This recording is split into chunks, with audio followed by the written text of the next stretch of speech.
Women in Healthcare, Leading the FemTech Revolution. So welcome to this panel. So first I would like to ask each of you to introduce yourself. So tell us briefly what you do and what's your role in the FemTech space. Hi everyone, I'm Elina. I'm CEO and co-founder of Essence, and we are helping women to improve their performance and well-being by optimizing their tasks, meetings, schedules, fitness routine, and diet to the different phases of a menstrual cycle. And we are bringing this to the corporate world, so we're helping companies to close the well-being gender gap and support their female employees, because women in the workplace are twice as frequently burned out as men, and the menstrual well-being policies can be a great step towards overcoming this problem. I'm also from a global program director at Women in Tech, and I led women empowerment programs in over 93 countries for thousands of women, and I'm really passionate about women empowerment. So my name is Ana Garcia. I'm the CEO and co-founder of Prefree. We have developed a machine learning-based algorithm to predict adverse outcomes like preeclampsia in the pregnancy, together with a remote monitoring app. And our mission and vision is really to leverage technologies and change the way, or revolutionize the way, pregnancies at risk are managed right now in the hospitals, trying to allocate better resources on the healthcare system, but at the same time making the process more patient-centric. I think we will touch upon this aspect in the healthcare later, but I think we have a great opportunity to put the technology of the patients in the hand of the patients to improve.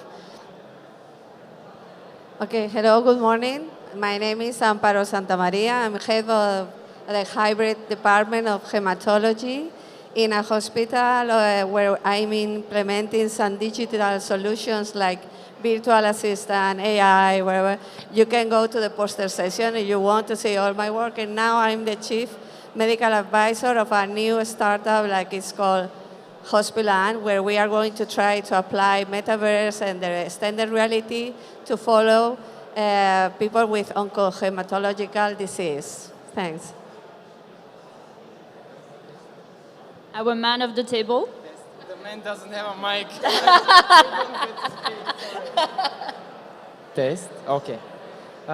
Good morning, everyone. For those who don't know it, I'm Georgi, an entrepreneur and evangelist for mental and female health. So, two of the projects I contribute to and are relevant to this panel are in the female health, particularly maternal health area, so our pregnancy and parenthood support app, and the postpartum depression self-help solution. Yeah. Anything else? Perfect. No. Okay. Thank you very much. So we know that I was saying before, women represent more than 50% of the people on the planet, right? There's a lot of us. And we don't talk enough about women's health, but it's a reality. And for the men here, so you have mom. I mean, without women, you wouldn't be here to start with. You have mom, wife, daughters, etc. So I think it is an important topic. So now I would like to discuss, when we talk about women's health and FemTech, where do you see the unmet opportunities, or opportunities in FemTech? So it's quite wide. So if you can dive a bit in what you're doing, why you're doing it, and the missing opportunities. Elina, do you want to start? Yeah, sure. So when it comes to opportunities, I think social impact is one of the opportunities that drive a lot of founders in this space, because we see that these changes need to be done and something is totally broken. And in my area in particular, I've noticed that the well-being gender gap in the workplace, the burnout gap, is increasing. And despite all of the efforts that companies implement towards supporting mental health and well-being of their employees, this is still growing and it's not getting better. And one of the reasons is that they provide a lot of support, that all of that is gender neutral, but gender neutral by default is designed and tailored to men. It's the same applies to scientific studies and all other programs that companies have in place. And when it comes to business opportunities, it's also a great way for us to dive into this market, because not all investors and other players in startup environment, they understand that it's a huge market. It's not a niche. because I've been listened to these comments quite often, to be honest, that why developing a product that's only for half of population. But half of the world population is not a niche, it is half of the world's population. So, and it's a great opportunity for investors who understand that, despite of the old biases, to actually not just create an impact, but also have a great return of investments. Because even very impact-driven funds and investors, they are not charities, they are not profits. They're interested in raising capital, and bringing more capital in the FemTech industry will help us. Anna, what about you? Okay, so I fully agree with Elina. I think addressing these critical gaps in the woman's health is a pressing issue and a business opportunity. So it's a $1 trillion market size. Maternal health, where we are working, is 25 billion. Reproductive health is like 170 billion. And basically, I think converging like technology and healthcare to tailor products to women's needs is a necessity. So as Elina was mentioning, so the women were overlooked completely in clinical trials. We were discussing yesterday. So there are a lot of products, like from the ventilators they've been used in the COVID to breast pumps, that they have been designed by men, and women were not included in the design process. Women's input were not included at all from the user perspective. So it's a huge opportunity. And a second point for me, I mentioned it briefly, it's that I really think we should empower women in women's health to take on of their own health. Ownership of their own health. So in our case, we're really willing to use technologies like AI, put it in the hand, and make the pregnancy, for instance, more and more patient-centric. We are getting a great acceptance of our products, like more than 90%. They are really willing to know more what's happening. They want to educate themselves. So I think on one side is a huge business, but it's also an opportunity to change the ecosystem. So it's not about medical doctors telling engineers what to do anymore. It's about involving all the stakeholders in the ecosystem. Georgi, I'm going to go to you now. So you developed a solution for postpartum depression for women. Can you tell us a bit more about that unmet need, where you saw an opportunity there? Mental health as a whole, if we step back a couple of steps, is completely untackled and unaddressed field, and postpartum depression is not an exception, unfortunately. And whilst it has been known for ages, there seems to be a huge gap in how we can address it. Also, how do we raise awareness, and what exactly do we do to empower and support the mother in the first 6 or first 12 months after birth? Having all of this in mind, a lot of the things that we do, we kind of prioritize scalability and reach, and kind of reaching the user or the patient as early as possible. So what we are now dreaming of and working on, obviously, is connecting the already existing dots within our mobile devices and setting the stage for a seamless journey for a woman that recently gave birth to gain awareness, to get the first couple of steps, and foremostly be empowered to speak to herself, and then also towards the open world. Okay, there is a challenge. I may need to do something about it. I may need some help. Otherwise, it's very simple. Classical self-help, step-by-step empowerment with contextualization here and now, managing the dips, and then focusing on the longer-term perspective. Because a woman during and after pregnancy seems to be going through so many changes in every possible aspect: personality, identity, physiology, physical aspects as well.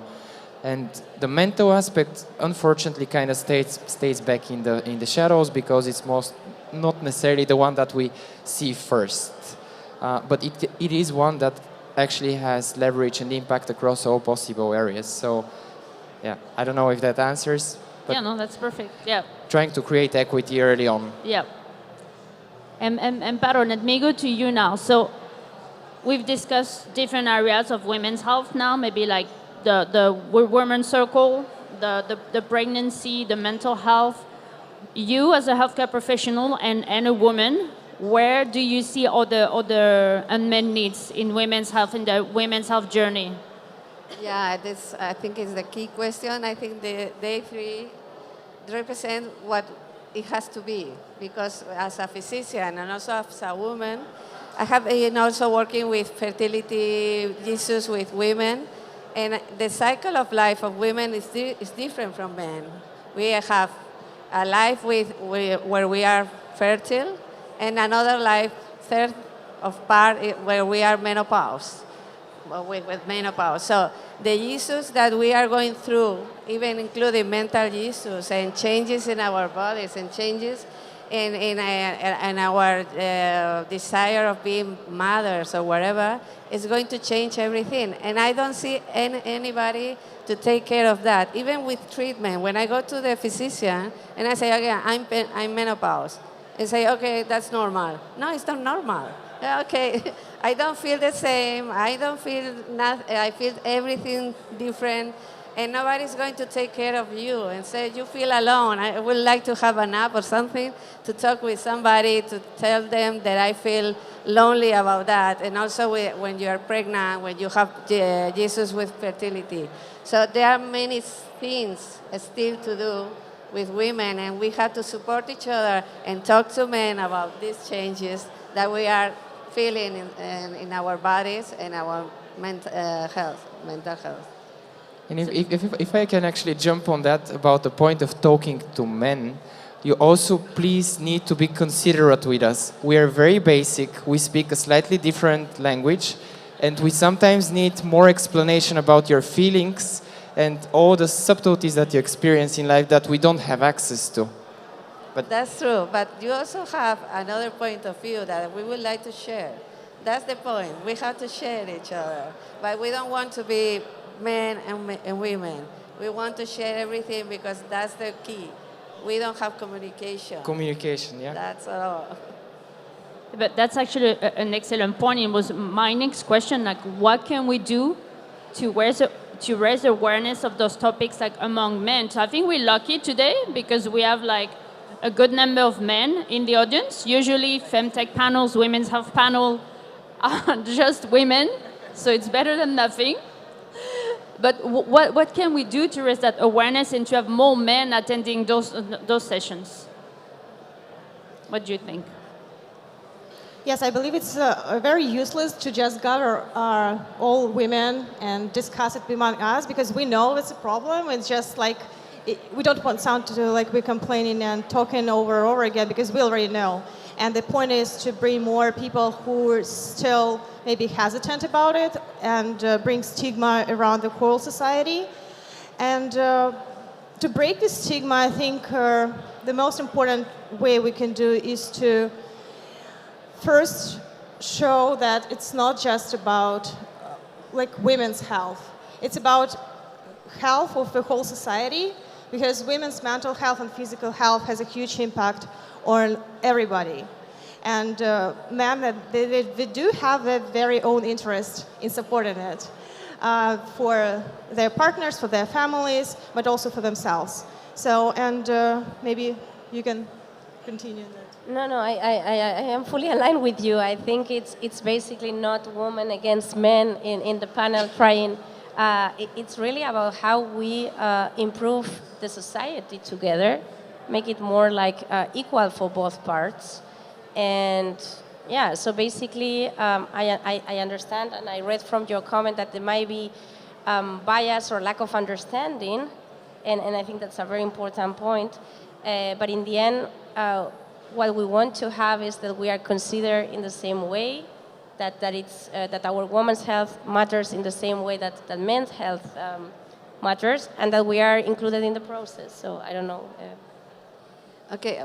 Well, first is education. That's the main thing. And I think that in the world of business, that I'm not a business, I think that you have to share with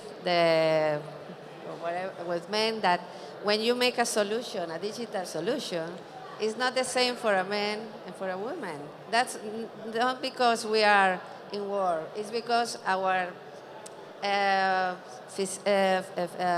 body and our changes are different. So we can have a gender perspective of the medicine, and then you have to do solutions that are more appropriated to women in each cycle of their lives. We are not the same during the life. And if you think about that, maybe you will be more interested in investing in things in FemTech or something like that. But that's actually an interesting point. Like, we know that the money that goes towards female leaders, and FemTech is included in that, is around 2%, so really like lower than for men. Although I have to say, like, I talk to many investors, and I see more and more of them interested in women's health.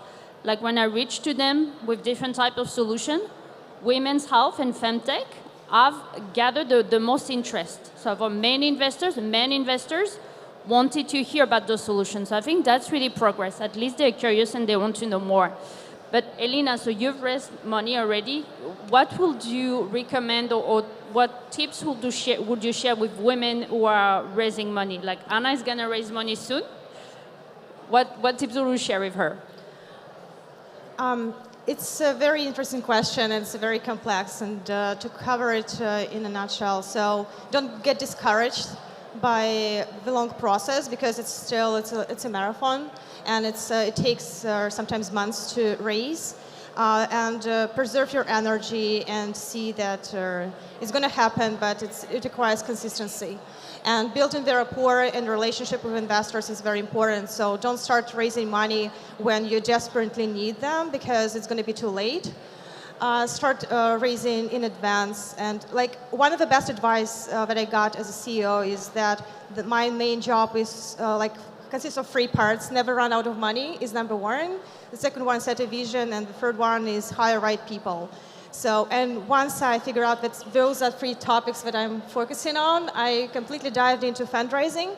And one of the things that helped me is to understand that when I feel I'm not ready, it shouldn't stop me, because women usually hesitate to start fundraising because they feel like we're too early, we need to have more traction, have more everything, but men can raise even with their just pitch deck and PDF with higher valuation that we can ever think of. So don't let these hesitations and lack of confidence stop you. And especially for early stages like seed and pre-seed, I would say that 2 things that are most important are connections with ecosystem, with investors, with other founders, and confidence. And usually these 2 things that women lack of, because there is less women in startup industry altogether.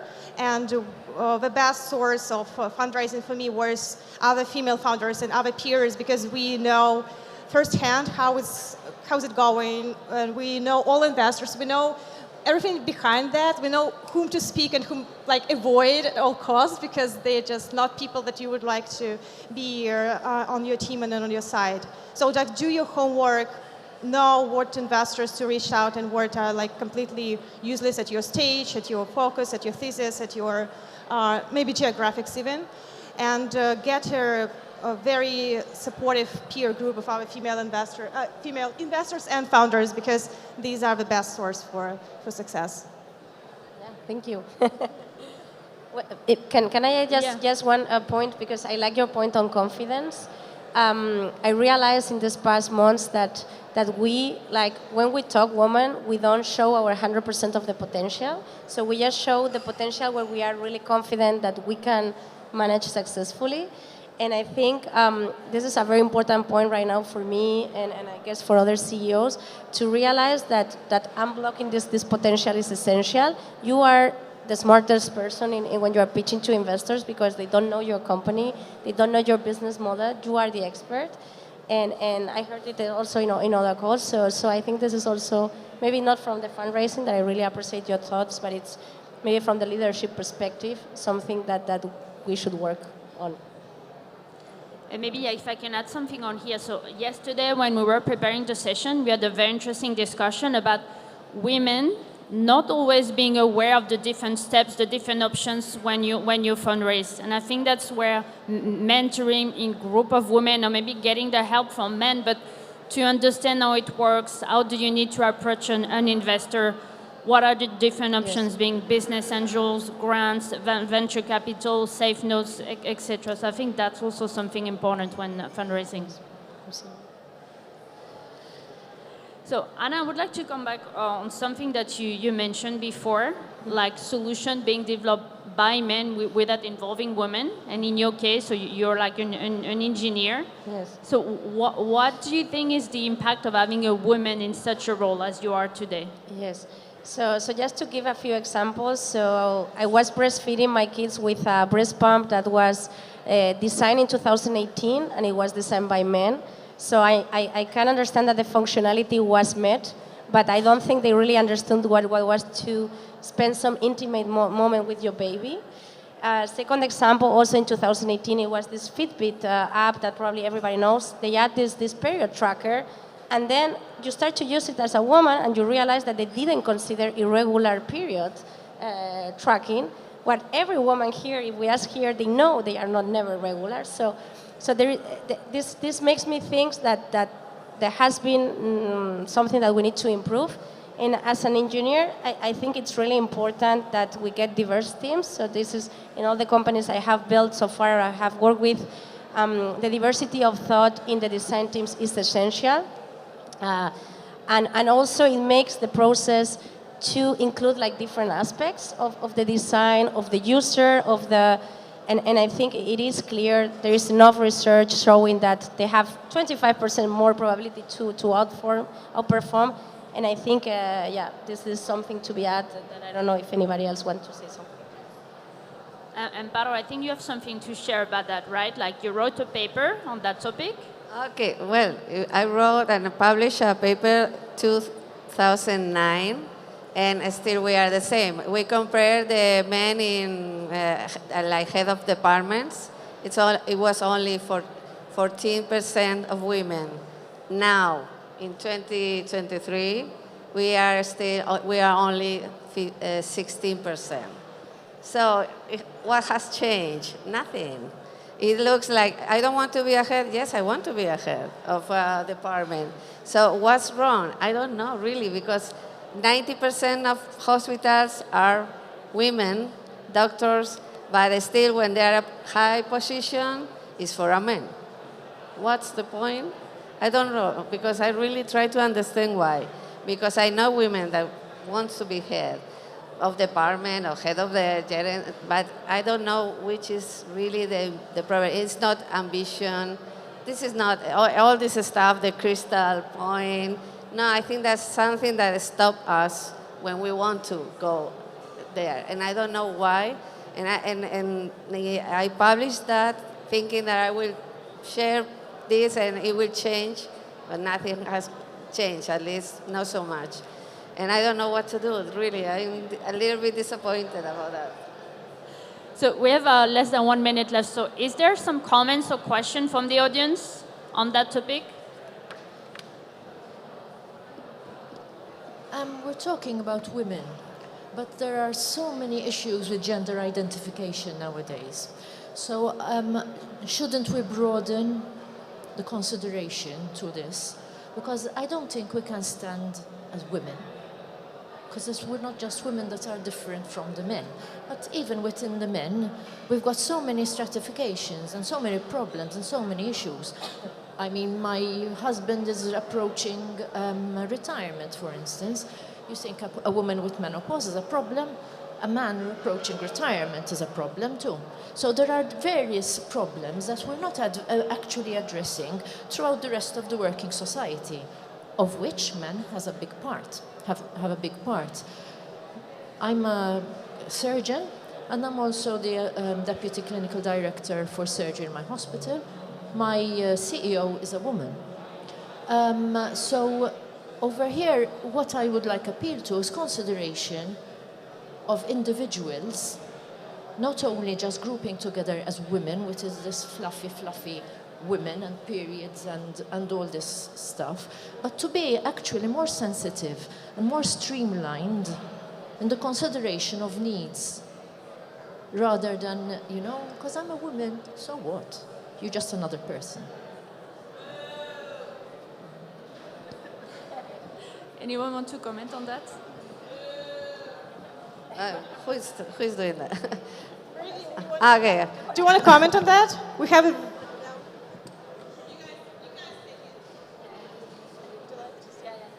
No, I fully agree with you, but the numbers are the numbers, you know. At the end, when you count the people who is in the high level or vessel are men.